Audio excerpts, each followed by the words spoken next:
పైకి లీటర్లా కనిపించే ప్రతి ఆయిల్ ప్యాకెట్ లీటర్ కాకపోవచ్చు, కానీ ఫ్రీడమ్ ఆయిల్ ప్యాకెట్లో మాత్రం ఖచ్చితంగా లీటర్ నూనె ఉంటుంది. నమస్తే రమగారు. నమస్తే జయ. రమగారు, మనము శ్రీరామ నవమికి నవమి రోజు భద్రాద్రిలో సీతారాముల కళ్యాణం అంగరంగ వైభవంగా జరుపుకుంటాం. మనకి ఎప్పటి నుంచో తెలిసిన విషయం. అయితే ఒంటిమిట్టలో కూడా రాముల వారికి కళ్యాణం చేస్తారట పౌర్ణమి రోజు కదండి. దీనికి కూడా ఒక విశిష్టత ఉందని విన్నాను. ఒంటిమిట్ట అసలు ఆ రోజు కళ్యాణం చేయటం ఏంటి, దాని విశిష్టత ఏంటి? ఒంటిమిట్ట రామాలయము మన ఇంతకంటే కూడా పురాతనమైంది. ఇంకా భద్రాచలం కంటే కూడా పురాతన క్షేత్రంగా చెప్తారు. అది ఎప్పటిదో. అవునవును. ఇప్పుడు భద్రాచలంలో రామాయణ ఆనవాళ్ళు ఎలా ఉన్నాయో ఒంటిమిట్టలో కూడా రామాయణ ఆనవాళ్ళు ఉన్నాయి. రామాయణ కాలం నాటి ఆనవాళ్ళు. సీతారామ లక్ష్మణులు సీతాదేవిని ఎడబాయక ముందు, సీతాపహరణం జరగడానికి ముందే ఈ ప్రాంతానికి వచ్చారని కథ. ఓకే. సీతారాముడు లక్ష్మణుడు ముగ్గురు ఉన్నారు అక్కడ. అక్కడ ఉన్న కొంతమంది రాక్షస సంహారం చేశారు. ఒక గుహ లాంటి దాంట్లో కాలక్షేపం చేశారు. వాళ్ళు ముగ్గురు ఉన్నారు అక్కడ. అక్కడికి ఆంజనేయుడు రాలేదు ఆ కాలం నాటికి. తర్వాత అసలు సీతాపహరణం కూడా జరగల. ఆ తర్వాత ఇక్కడి నుంచి దండకారణ్యం, ఇక్కడి నుంచి వాళ్ళు అక్కడికి వెళ్ళారు చిత్రకూటానికి. అక్కడ కదా సీతాపహరణం అవి జరిగింది. అటువైపు వెళ్ళిపోయాక ఇటు నుంచి అటు వెళ్ళారు. ఇక్కడ వీళ్ళు ఉన్నప్పుడు ఆ గుహలో కొంతకాలం నివసించారు. కొంతకాలం తర్వాత ఆ జాంబవంతుల వారు ఈ ప్రాంతానికి వచ్చి ఈ గుహలో సీతారాముల ఆనవాళ్ళని గమనించి ఆయన ప్రతిష్ఠ చేసిన ప్రతిమలు, సీతారాముడు లక్ష్మణుడు ముగ్గురిని అక్కడ ప్రతిష్ఠ చేశారు. కాలక్రమాన మరుగుపడింది. అది మరుగుపడితే ఆ గుహలో తర్వాత కాలంలో ఒంటెడు మిట్టడు అని ఇద్దరు దొంగలట, వాళ్ళు అక్కడికి వచ్చారనమాట. ఈ అంతకుముందు దీన్ని ఏకశిలా నగరంగా చెప్పేవాళ్ళు. పైగా ఒకే రాయి మీద సీతారామ లక్ష్మణులు ముగ్గురు నిలబడి ఉన్నట్టుగా ఉంది ప్రతిమ. ఏకశిలా నగరం అనేవాళ్ళు. ఈ ఒంటెడు మిట్టడు ఈ ఊళ్ళల్లో పేర్లు అలాగే ఉంటాయి కదా. దొంగలు వాళ్ళు ఈ గుహలోకి ప్రవేశించి ఇక్కడ దాక్కున్నారు దొంగతనాలు చేసి. అయితే లోపల ఉన్నటువంటి దైవ సాన్నిధ్యం ఉన్నది కాబట్టి అక్కడ రాముల వారి వాళ్ళకి దర్శనమిచ్చి దొంగతనాలు మానమని ప్రబోధించారని, ఆ తర్వాత వాళ్ళు దొంగతనాలు మానేసి సచ్చరిత్రులే. ఈ దేవాలయ నిర్మాణం వాళ్ళ వల్ల జరిగింది. వెలుగులోకి వచ్చారు మళ్ళీ స్వామి. ఈ ఏకశిలా నగరాన్నే వీళ్ళ పేరు మీద ఒంటిమిట్టగా మారింది. అది ఒంటిమిట్ట, ఏకశిల దగ్గర దగ్గరగా ఉన్నాయి చూడు పేరు. అవును. అప్పటి నుంచి అక్కడ పూజలు అందుకుంటున్నారు. ఆంజనేయ స్వామి యువతలు కనిపిస్తారు. తర్వాత కాలంలో ప్రతిష్ఠ చేయబడ్డారు. తొలుత అక్కడికి ఆంజనేయుల వారు రాల, ఇలా కనపడుతుంది. అయితే ఇది చంద్రవంశపు రాజులు దీన్ని దేవాలయాన్ని ముందుకు తీసుకొచ్చారు. విజయనగర కాలం నుంచే ఈ దేవాలయంలో ఈ నవమి నాడు ఇది కాకుండా పౌర్ణమి నాడు కళ్యాణం చేయటం విధానంగా అవలంబించారు. ఎప్పుడు సీతారామ కళ్యాణాలు పగళ్ళు చేస్తారు. మనం పగలేగా చేసుకుంటాం. అభిజిత్ లగ్నంలో రాముల వారు జనన లగ్నంలో చేసుకుంటాము. అయితే ఈ ఎప్పుడు చంద్రుడు ఒకసారి వాపోయాడట, నేను ఎప్పుడు కళ్యాణం చూడలేదు అని. చంద్రప్రీత్యర్థము పౌర్ణమి నాడు కళ్యాణం చేయటం మొదలుపెట్టారని చెప్తారు కథ. అందుకని నవమి నాడు మనం ఇక్కడ అర్చనలు చేసుకుంటాం. కళ్యాణం చేసుకునే సమయానికి అక్కడ అంకురార్పణ చేస్తారు పుట్టినరోజు నాడు. ఇంచుమించుగా బ్రహ్మోత్సవాలు, వార్షిక బ్రహ్మోత్సవాలు అవన్నీ కూడా ఈ సమయంలోనే జరుగుతాయి. నేను ఏప్రిల్ 6వ తారీఖున మొదలుపెట్టారు. 14వ తారీఖు దాకా ఈ ఉత్సవాలు నడుస్తాయి. నేను మొన్న వెళ్ళొచ్చాను కదా. నేను ఎప్పుడు వెళ్ళాను? 2వ తారీఖు వెళ్ళా. 2వ తారీఖుకి అన్ని పందిళ్ళు గింజలు వేసి పెండాల్స్ తయారు చేస్తూ దీంట్లో ఉన్నారు. కనిపించింది కానీ ఇంకా తీవ్రం ఊపందుకోలా. శ్రీరామనవమికి 2 రోజుల ముందే వెళ్ళాను నేను. శనివారం నాడు చాలా రష్గా ఉంటుందని మేము బుధ గురువారాల్లోనే వెళ్ళిపోయాం. అప్పటికే మంచి ఉత్సవపు కోలాహలం అది మొదలైంది.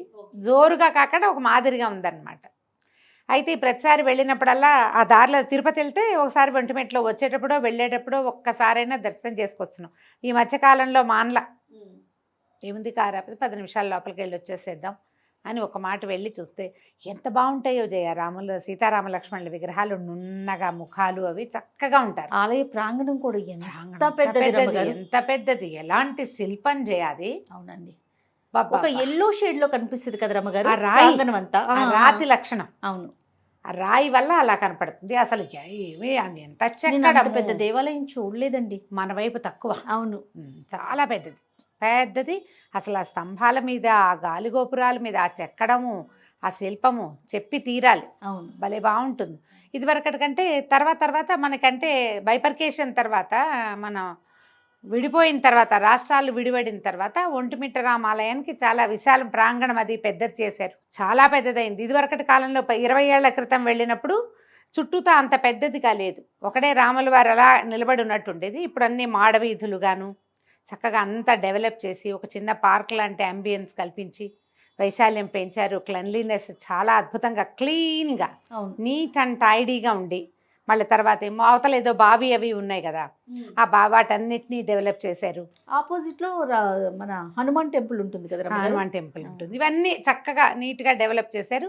కళ్యాణం చేయడానికి కావాల్సిన ఆడిటోరియం అవన్నీ కూడా మనం వెళ్ళే దారిలోనే కనిపిస్తుంది. రైట్ సైడ్, మన హైదరాబాద్ నుంచి తిరుపతి వెళ్ళే దారిలోనే మనకు ముందు పెండాల్స్ అవి కనపడ్డాకే వాళ్ళ స్వామివారి దర్శనమిస్తాడు. బాగా చాలా పెద్ద ఆడిటోరియంలు, ఎక్కువ మంది కూర్చొని చూడడానికి అన్ని క్లోజ్ సర్క్యూట్ టీవీలు చాలా బాగా అరేంజ్ చేశారు. అరేంజ్మెంట్స్ చాలా ఎక్సలెంట్గా ఉన్నాయి. సరే, ఇది చూసాం. అయితే ఈ ధ్వజారోహణ 6వ తారీఖు నుంచి ధ్వజారోహణ చేసి రేపు 11వ తారీఖు అంటే పౌర్ణమి ముందు రోజు చతుర్దశి నాటి రాత్రి సాయంకాలం వేళ కళ్యాణం జరుపుతారు. చైత్ర పౌర్ణమి విశేషమైంది. మామూలుగా ఏరువాక పున్నమని మనకి ఎలాగ తూర్పాంధ్ర వైపు కానీ, మన వైజాగ్ ఆ వైపు, శ్రీకాకుళం ఆ ఊళ్ళల్లో మేము తూర్పునాట్లు అంటూ ఉంటాం. మనం ఏమన్నా ఉత్తరాంధ్ర అని చెప్పాలి మన భాషలో అయితే కదా. ఈ ఉత్తరాంధ్రలో ఏంటంటే అమ్మవార్ల ఉత్సవాలు జరుగుతాయి జయ. ఏరువాక పున్నంకి చాలా విశేషం. చైత్ర పౌర్ణమికి అమ్మని కూర్చోబెట్టడము, ఓకే, ఎక్కువ అమ్మవారి కొలుపులు జరుపుతారు. చైత్రంలో నీకు స్కిన్ ప్రాబ్లమ్స్, ఎండ వలన వచ్చే సమస్యలు అవి అధికంగా ఉంటాయి. దాంతో వీళ్ళు విత్తనాలు అవి కూడా మొదలు పెట్టుకుంటారు కదా. దానికి శాంతి కోసం అక్కడంతా రకరకాల గ్రామదేవతలు ఎంతమందో, ప్రతి ఊరికి ఒక్కొక్క అమ్మవారు ఉంటారు. అవును. ప్రతి ఊర్లోనూ అమ్మవారికి ఏవో ఒక ఉత్సవాలు కొలుపులు జరుపుతారు, జాతరలు చేస్తారు. అలాగే ఇక్కడ మనకి పౌర్ణమికి ఈ విశేషం కనపడుతుంది. అయితే మనలాంటి వాళ్ళు మామూలుగా మనం కుదిరితే ఒంటిమిట్ట రామాలయానికి వెళ్ళటం, దర్శనం చేసుకోవటం. మొన్న భద్రాచలంలో చేయలేని వాళ్ళు, అయినా మనవాడే కదా, తెలుగువాడే రాముడు, అక్కడికి వెళ్ళి అది చేసుకురావచ్చు. పెద్ద దూరం కూడా కాదు, తిరుపతి వెళ్తుంటే ఇంకా కొంచెం 1 గంటన్నర ముందే ఉంది. అవకాశం ఉన్న వాళ్ళు దర్శనం చేసుకోవచ్చు. అవకాశం లేదు, టీవీలో దర్శించండి చక్కగా. అన్ని టీవీలో వాళ్ళలోనూ కనపడతాయి లైవ్ ప్రోగ్రామ్స్. స్వామివారి కళ్యాణం ఇస్తారు. 11వ తారీఖు సాయంకాలం 8:30కి రాత్రి మొదలవుతుంది. మర్నాడు రథోత్సవం చేస్తారు. తర్వాత ఈ వరుసగా 14న ధ్వజారోహణం చేసేస్తారు. 6వ తారీఖు ధ్వజారోహణం చేశారు, ధ్వజం ఎక్కిచ్చారు. 14న ధ్వజం దింపుతారు. 15న పుష్పయాగం ఏదో కూడా చేస్తారట. అక్కడ ఉన్న అర్చక స్వామి చెప్పారు 14, 15 కూడా విశేషమైనమ్మా అని. అవకాశం ఉన్నవాళ్ళు దర్శనం చేసుకోవచ్చు. లేదా మనము పౌర్ణమి నాడు సాధారణంగా మనం లలితా అమ్మవారిని సేవించుకుంటాం. అవును. మనం ఈ పౌర్ణమి నాడు పట్టాభిషేక సర్గ చదువుకోవచ్చు. వాల్మీకి రామాయణంలోంచి సంక్షేప రామాయణం చదువుకోవచ్చు, లేదా రాముల వారి పట్టాభిషేక సర్గనైనా చదువుకోవచ్చు. విశేషమైన ఫలితాన్ని ఇస్తుంది. మీ అవకాశాన్ని బట్టి రామ సేవ కానీ, అమ్మ సేవ కానీ చేసుకోండి. పగలు ఉపవాసం ఉండి రాత్రి పూజ చేసుకుని భోజనం చేస్తే చాలా మంచిది. ఉపవాసం అంటే కనీసం అన్నానికి దూరంగా ఉండటం. ఒకవేళ మన వల్ల కాదనుకుంటే ఏ ప్రసాదం, ఏ వంట చేసుకుంటామో అది నివేదన చేసేసి మొత్తం అది భోజనం చేసి సాధ్యమైనంత నిశ్శబ్దంగానో ప్రశాంతంగానో రోజుని గడిపి సాయంకాలం రాముల వారిది ఏదైనా స్తోత్రనామాలు లేకపోతే అమ్మవారి స్తోత్రము చేసుకుని కొంచెం పాయసం నివేదన చేసుకుని ప్రసాద స్వీకారం చేస్తే పౌర్ణమి సుసంపన్నం అవుతుంది. చైత్ర పౌర్ణమి విశేషమైన పౌర్ణమిలలో ఒకటిగా చెప్పబడుతుంది. మీ అవకాశాన్ని బట్టి చూడండి. ఒంటిమిట్ట రామాలయానికి వెళ్ళగలిగే మహాభక్తులు వెళ్ళిరండి. నాలాంటి భక్తులైతే చక్కగా టీవీలో స్వామివారిని సేవించండి. మీ అవకాశాన్ని బట్టి చేయొచ్చు. నమస్తే. నమస్తే జయ.